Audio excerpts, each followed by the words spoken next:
Y entonces, esa es la situación, mis chicos. De nuevo, les reitero una muy buena noche y mil disculpas por ese pequeño atraso. Y bueno, ahorita ya estoy abriendo el material que es para la clase del día de hoy. Por eso les pido que me regalen en este momento un pequeño momentito más para poder abrir el material, porque como les digo, recién me llega la luz y ustedes saben que se demora un poquito en conectarse más que nada el internet. Suele demorarse unos minutitos. Ya está, crear, enviar. Entonces, em, se demora un poquitito. Entonces, denme un pequeño segundito.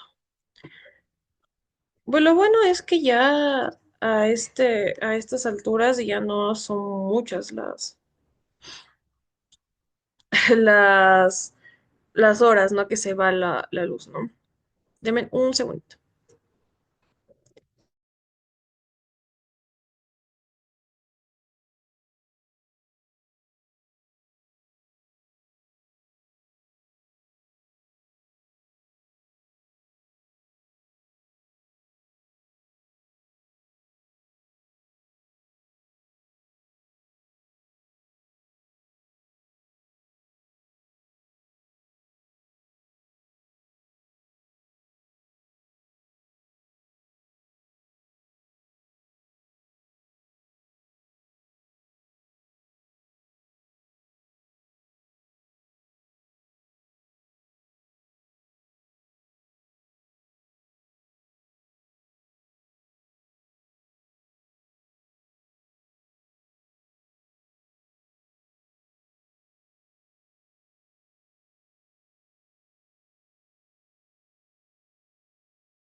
Bien, mis chicos. Entonces, recordemos que la clase anterior estábamos revisando el tema de la literatura universal, ¿verdad?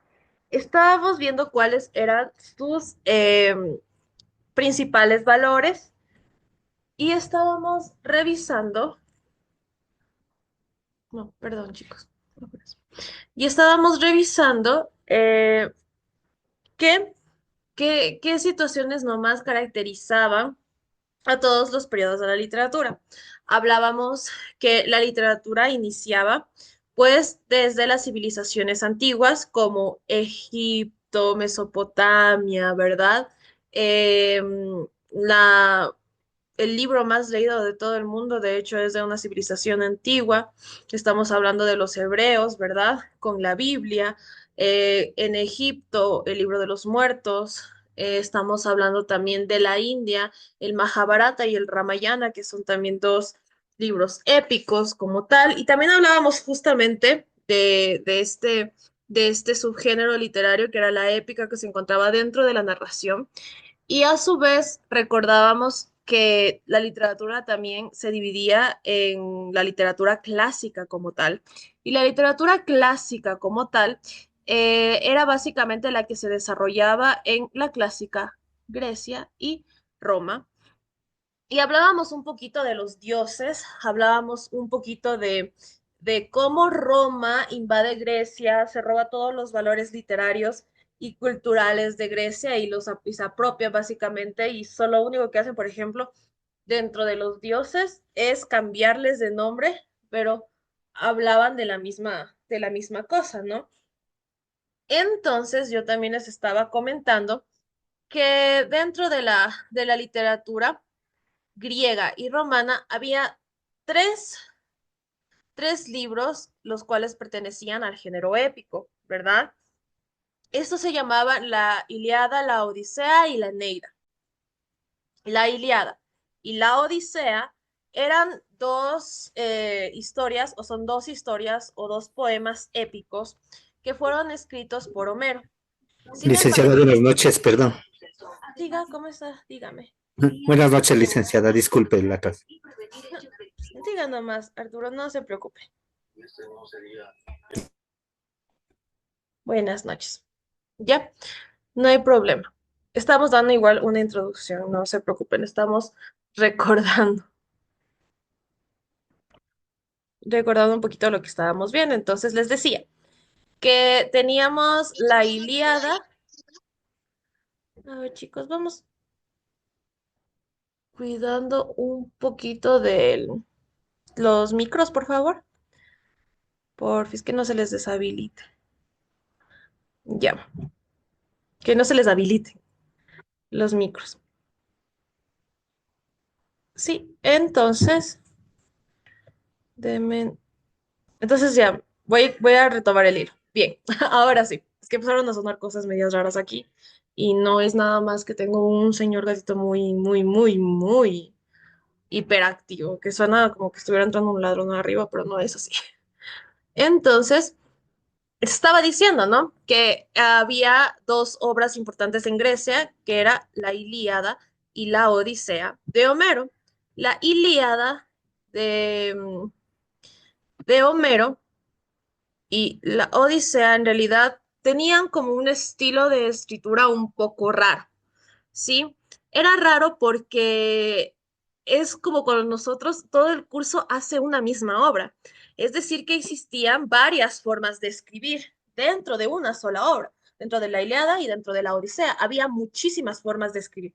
Y entonces eso hizo pensar a los investigadores que la Ilíada y la Odisea no fue escrita por un hombre. Como se le simple y sencillamente se dice que Homero fue el que escribió las dos, pero en realidad no hay pruebas de que Homero haya existido como tal, sino que era una escuela como tal. Deme un segundo y ya les empiezo a compartir pantalla, porque ahí nos quedamos.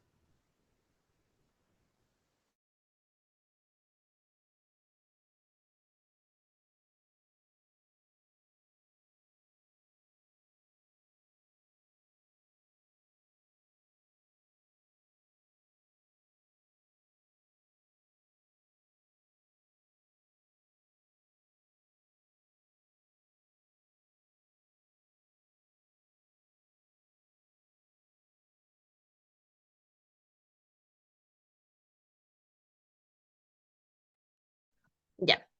Entonces, justo estábamos en la parte del cuadro de la Ilíada y de la Odisea, y estoy tomando directamente del módulo esta ocasión porque aquí se encuentra el extracto de la Ilíada que vamos a leer el día de hoy para poder analizar.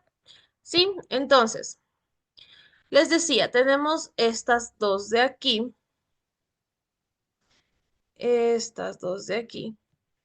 tanto la Ilíada como la Odisea, que son escritas en la antigua civilización griega, ¿sí? En la antigua civilización griega. Y tengo la Eneida, que es escrita en la antigua civilización romana.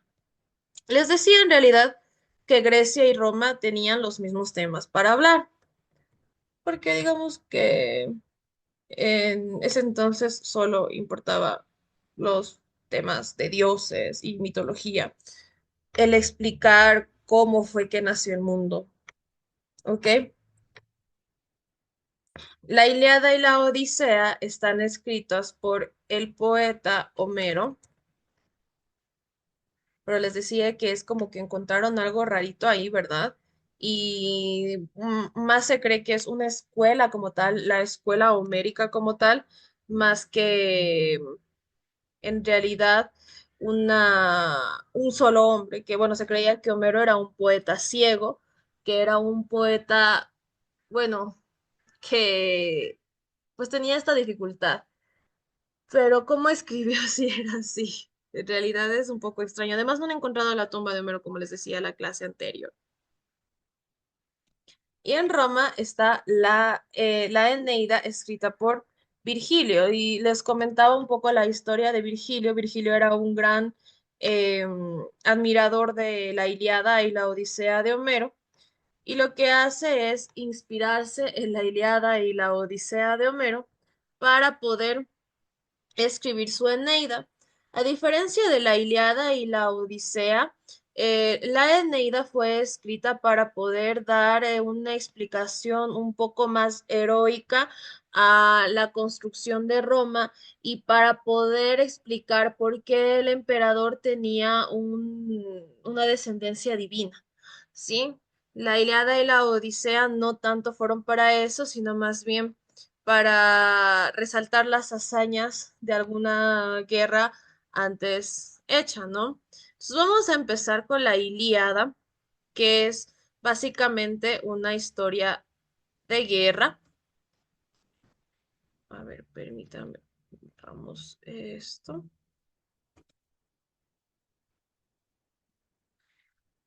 Que narra los sucesos de la guerra de Troya, en la que se enfrentan los griegos y los troyanos. Peleando por el lado de los griegos están, entre muchos otros, Aquiles, Odiseo y Áyax.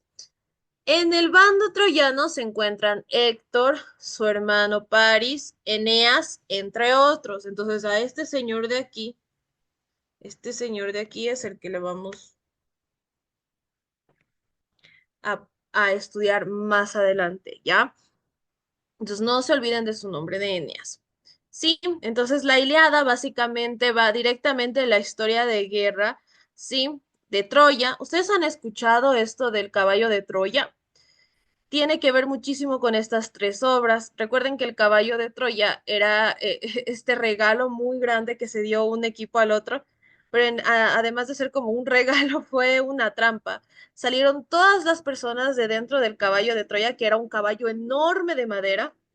Se habían escondido los guerreros ahí dentro, y una vez que les dieron como regalo de paz a la ciudad contrincante, pues salen toditos los guerreros de dentro del caballo de Troya y empiezan a destruir la ciudad, y así es como se gana. Sí, entonces ahí también, de ahí sale ese mito, ¿no? No existió. La Odisea, sin embargo, es el viaje de regreso de un héroe a su patria. Sí, narra el tempestuoso viaje de regreso que atraviesa Odiseo, o bueno, Ulises. En realidad es Ulises. El protagonista se le llama Ulises, pero se le dice Odiseo. Y de ahí también salen nuestras expresiones de esto de qué Odisea tuve que pasar.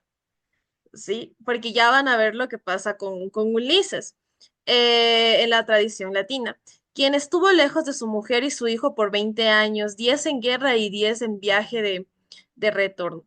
Verán, lo que pasa con la Odisea de Homero es que ahora Ulises, que era uno de los guerreros, pues trata de regresar a su patria Ítaca y am, él en realidad tiene como dioses que lo apoyan y dioses que no lo apoyan, dioses que le hacen la vida imposible y dioses que le ayudan. Sin embargo, él también pues era una persona muy fuerte, muy valiente, muy inteligente y logra llegar a su patria Ítaca después de 20 años. Él tenía una esposa y tenía un hijo. A la esposa ya le estaban diciendo que debía casarse porque ya no iba a regresar su esposo porque en realidad, o sea, se fue a una guerra, las posibilidades de que volviera vivo eran muy poquitas y entonces ella casi que cede a esto de casarse de nuevo, porque ustedes saben que en la antigua Grecia, más que nada, en la antigüedad, las mujeres no eran nada si no estaban casadas. Eso ya no es así en este momento, pero antes era así. Entonces necesitaba la protección de un hombre y pues como la mujer de Ulises era tan bonita, era joven también, tenía un montón de pretendientes, tenía un montón de pretendientes.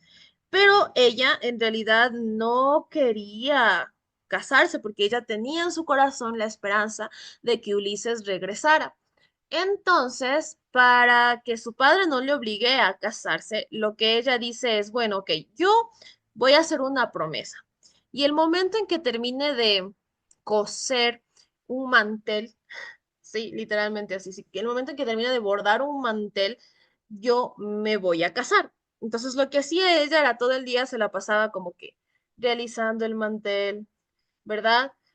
Y llegaba la noche, todos iban a dormir y ella lo descosía para hacer tiempo. Entonces ella en su corazón sabía que, que todavía Ulises estaba vivo y lo estaba esperando. Entonces ella se ingenia esa forma de coser, descoser, coser, descoser, coser, descoser. Y así, literalmente, lo hace. Entonces, em, después Ulises obviamente regresa a Ítaca, es el protagonista, ¿sí?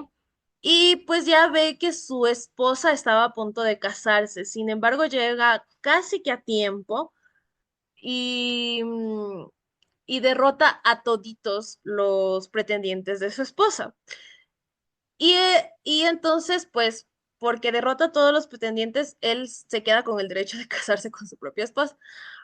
Él estaba tan mal, tan demacrado, era como un viejito que casi la esposa no le reconoce, pero quien le reconoce primero, adivinen quién fue, el perrito. El perrito que él tenía es el primero que reconoce a Ulises al momento de llegar a, mm, a su tierra. El perrito fue el primero, después le reconoce el hijo y al último la mujer. Sí, entonces ese sería el final de la historia de la Odisea. ¿Ok? La Eneida es la historia del héroe que funda una nueva patria.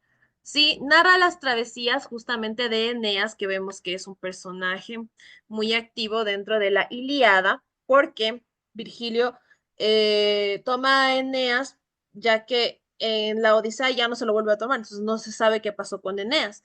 Entonces él, pues, se reinventa y narra la travesía de este personaje para llegar a Italia a fundar una nueva patria después de que Troya ha sido destruida por los griegos, ¿sí? Entonces, esas son las historias básicamente de la Eneida. Bueno, como pudieron haberse dado cuenta, mi favorita es la Odisea. Es la que más me gusta, porque le mezcla ya un poquito más de, no sé, de cosas interesantes, como el amor, por ejemplo. Y ahora vamos a leer un pequeño fragmento de la Ilíada, a pesar de que este poema épico consta de muchísimas descripciones explícitas sobre la lucha, sobre algunas heridas y muerte. A menudo nos retrata la forma más humana de los personajes y nos invita a reflexionar sobre cuestiones fundamentales en la vida de una persona. Miren el amor tan grande que sentía la esposa de Ulises, que es básicamente algo que también pasa, la perseverancia que se tiene por regresar a ver a la familia, lo que se vive en una guerra, ¿verdad? Porque las guerras no son antiguas, mm, han evolucionado, pero seguimos viviendo guerras constantemente. Entonces, la forma de la vida de estas guerras, ¿verdad? Se retrata aquí. Y por eso se les conoce en realidad como unas historias muy buenas porque más que ser como fantasía, que es fantasía, obviamente, es el reflejo humano. Y una buena obra literaria refleja todo lo humano, refleja las pasiones, las decepciones, las alegrías, todo lo que nos hace ser humanos dentro de las obras. De hecho, Homero es uno de los grandes genios de la literatura. Hay cinco grandes genios de la literatura. Sí, entre ellos está Homero. Ya posteriormente iremos viendo los demás, pero se les conoce como genios de la literatura porque en sus obras tratan de relatar lo más humano posible. ¿Sí? Entonces, por eso es que son cuestiones fundamentales de la vida de las personas. Este fragmento, mis chicos, corresponde a un conmovedor diálogo entre Héctor y su esposa Andrómaca. Héctor ha dado muerte al amigo de Aquiles, Patroclo, habiéndolo confundido con él. Aquiles, que protegía mucho a su amigo para ser aún un jovencito, rompe en cólera y va a buscar de Héctor para vengar la muerte de Patroclo. Cuando esto sucede, todos saben lo que espera a Héctor, el príncipe de los troyanos. Entonces vamos a ver el diálogo entre Héctor y Andrómaca y la despedida que es el canto 6. Veamos. Así habló la despensera y Héctor, saliendo presuroso de la casa, desantuvo el camino por las bien trazadas calles. Tan luego como después de atravesar la gran ciudad llegó a las puertas Eseas. Por allí había de salir al campo. Corrió a su encuentro su rica esposa Andrómaca, hija del magnánimo Etión, que vivía al pie del Placo en Tebas de Hipoplasia, y era rey de los cilicios. Hija de este era pues la esposa de Héctor, la broncínea armadura que entonces le salió al camino. Acompañábale una doncella llevando en brazos el tierno infante hijo amado de Héctor, hermoso como una estrella a quien su padre llamaba Escamandrio, y los demás Astianante. Disculpe por eso, son como palabras muy raras, ustedes pueden ver. Entonces le voy a hacer un poquito más grande, ¿ya? Para que ustedes también puedan ir leyendo, para que vean estos nombres un poquito raros. Porque solo por Héctor se salvaba Ilión. Vio el héroe al niño y sonrió silenciosamente. Andrómaca, llorosa, se detuvo a su vera y haciéndole de la mano, le dijo, desgraciado, tu valor te perderá. No te apiades del tierno infante ni de mí infortunada, que pronto seré viuda, pues los aqueos te acometerán todos a una y acabarán contigo. Preferible sería que al perderte la tierra me tragara, porque si mueres no habrá consuelo para mí, sino pesares, que ya no tengo padre ni venerable madre. A mi padre matóle el divino Aquiles cuando tomó la populosa ciudad de los Cilicios, Tebas, la de las altas puertas. Miren, esta de aquí, esta parte de aquí, Tebas, la de las altas puertas, es una figura literaria homérica. Son figuras literarias que solo aparecen en la Ilíada de la Odisea. Se las conocen como figuras literarias homéricas. Sí, Tebas, la de las altas puertas. Sí, Eh, porque obviamente solo ahí se ha visto esa descripción. Dio muerte a Aitlón y sin despojarse por el religioso temor que le entró en el ánimo, quemó el cadáver con las labradas armas y le erigió un túmulo, a cuyo alrededor plantaron álamos las ninfas Oreades, hijas de Zeus, que lleva la égida. Mis 7 hermanos que habitaban en el palacio descendieron al Hades al mismo día, pues a todos los mató el divino Aquiles, el de los pies ligeros. Miren, aquí está otra vez. Aquiles, el de los pies ligeros. Sí, eso también es una figura homérica.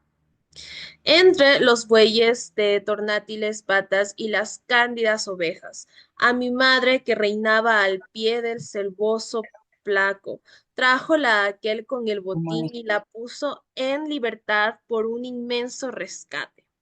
Pero Artemisa, que se complace en tirar flechas, aquí tenemos otra del señor Homero, otra figura homérica. Miren cuáles son los, cuáles son lo que se repite. Miren, es un nombre y una descripción del nombre, un nombre y una descripción del nombre, pero son solo de personajes homéricos y pues descripciones que se le da a los personajes homéricos. En el palacio de mi padre, Héctor, ahora tú eres mi padre, mi floreciente esposo. Poco raro eso, pero sí. Vamos a ver.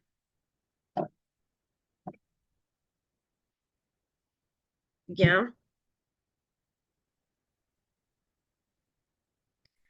Pues, Ea, sé compasivo, quédate en la torre, no hagas a un niño huérfano y a una mujer viuda, y pone el ejército junto al Cabraico, porque allí la ciudad es accesible y el muro más fácil de escalar.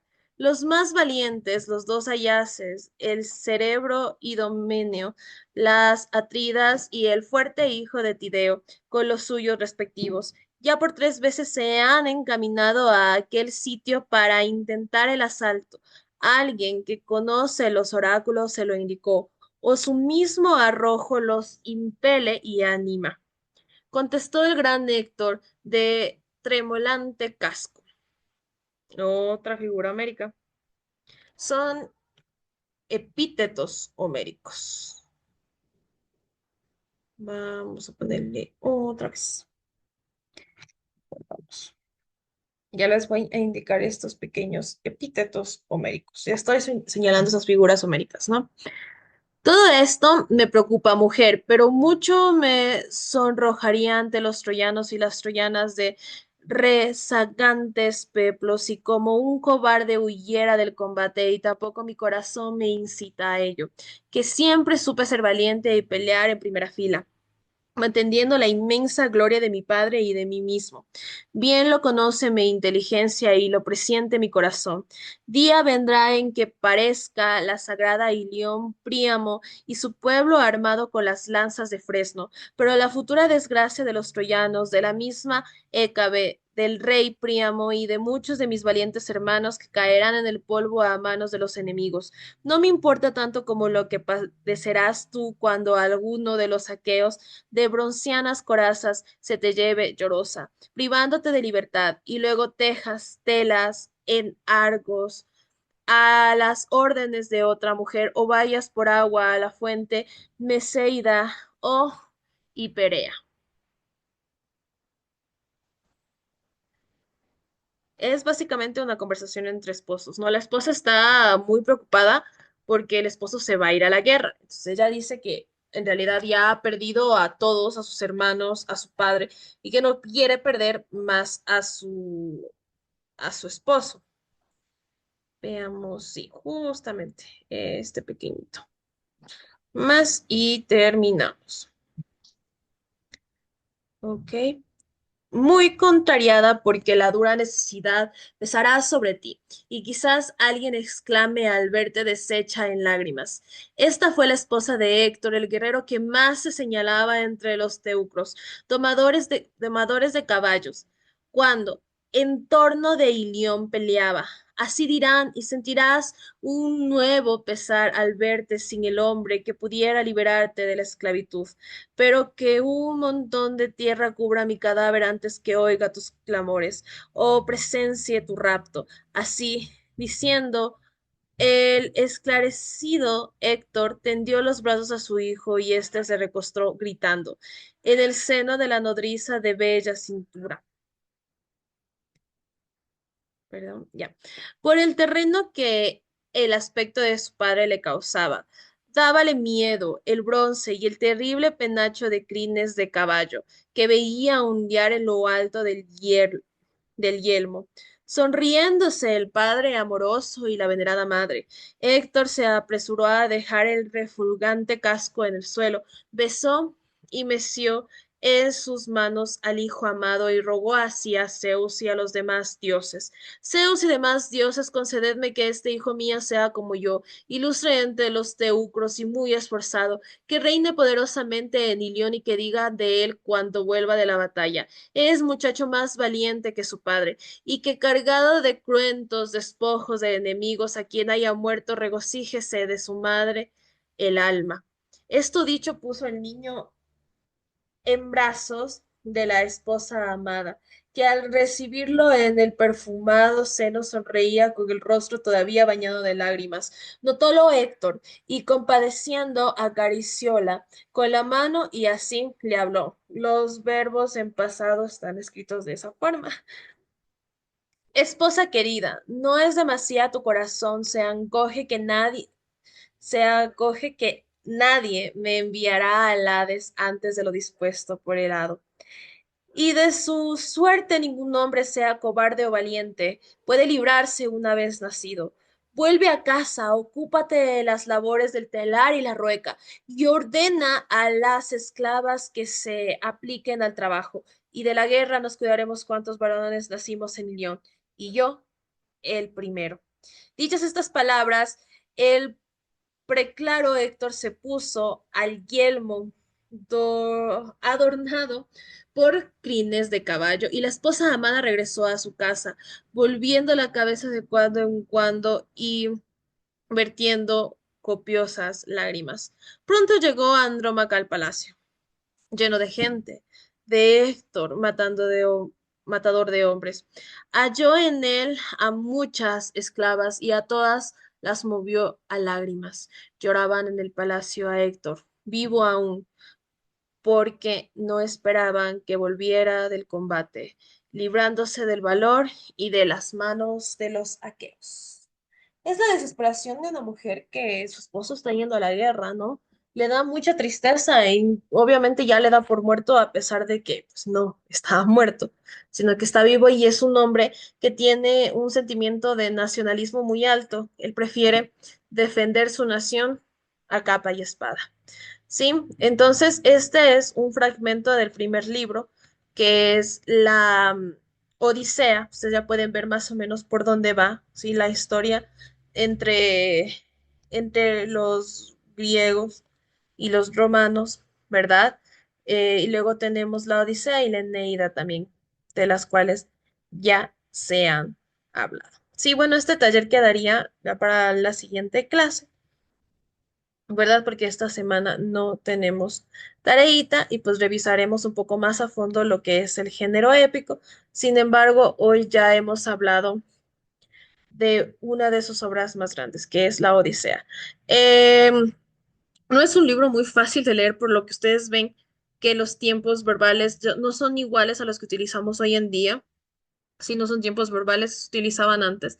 Se escuchan raro, además los nombres, además que se suprimen algunos conectores, ¿verdad? Y suena como rara la lectura, pero esa es la forma, ¿no? No podemos esperar que suene muy actual un libro que se escribió antes de Cristo, ¿sí? Entonces, eso, mis chicos. Ok, les dejo para que puedan ir a su siguiente clase. Cuídense mucho, nos vemos, hasta luego. Hasta luego, licenciada, muchas gracias.